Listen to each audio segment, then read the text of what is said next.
ప్రకాశం జిల్లాలో జరుగుతున్న ప్రపంచ తెలుగు మహాసభలకు హాజరైన మంత్రి సత్యకుమార్ యాదవ్ జనసేన ఎమ్మెల్యే వాదంపై స్పందించారు. వివాదాన్ని తను సమర్థించడం లేదన్నారు. కానీ ఇందులో ఉన్న వాస్తవాలు విచారణ కమిటీతో బయటకు వస్తాయన్నారు.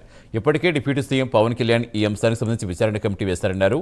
కానీ ఈ విషయాన్ని వైసీపీ బోతద్దంలో చూపిస్తోందన్నారు సత్యకుమార్.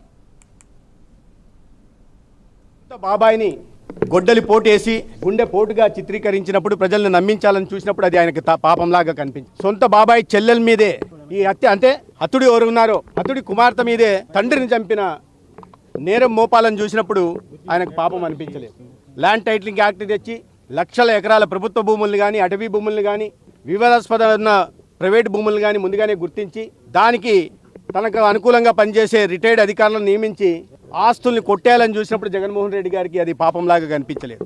తన సొంత ఖజానా నింపుకోవడం కోసం ఒక నాణ్యత లేని మద్యాన్ని తయారు చేసి సొంత బ్రాండ్లను పెట్టి సొంత డిస్టిలరీలను పెట్టి లక్షల కోట్ల వ్యాపారం చేసి ఆ నాణ్యత లేని మద్యం తాగిన కారణంగా అనేక మంది అసూలు బాపిన విషయం కానీ, వేల మంది ఇవాళ కాలేయ వ్యాధితో కిడ్నీ వ్యాధితో బాధపడుతున్న విషయం కానీ ఆయనకు మహాపాపంగా కనిపించట్లేదు. అటువంటి పనులు చేస్తే తప్పు లేదు, కానీ ఇద్దరు వ్యక్తుల మధ్య ఏదైనా జరిగితే దాని మహాపాపం లాగా చూపి దానికోసం ప్రెస్ కాన్ఫరెన్స్ పెట్టి ప్రజల సమస్యల మీద ఎక్కడన్నా ఏ రోజన్నా బయటకు వస్తున్నారా, ప్రజా సమస్యల మీద గలం విప్పుతున్నారా, రాష్ట్రంలో ఉంటున్న విషయాల మీద మాట్లాడుతున్నారా, లేదా ఏదైనా అధికార పక్షంలో ఏదైనా తప్పు జరిగి ఉంటే దాన్ని లేవనెత్తుతున్నారా, ఈ పనులు చేయకుండా బాధ్యతలను పూర్తిగా విస్మరించి ఇటువంటి అసత్య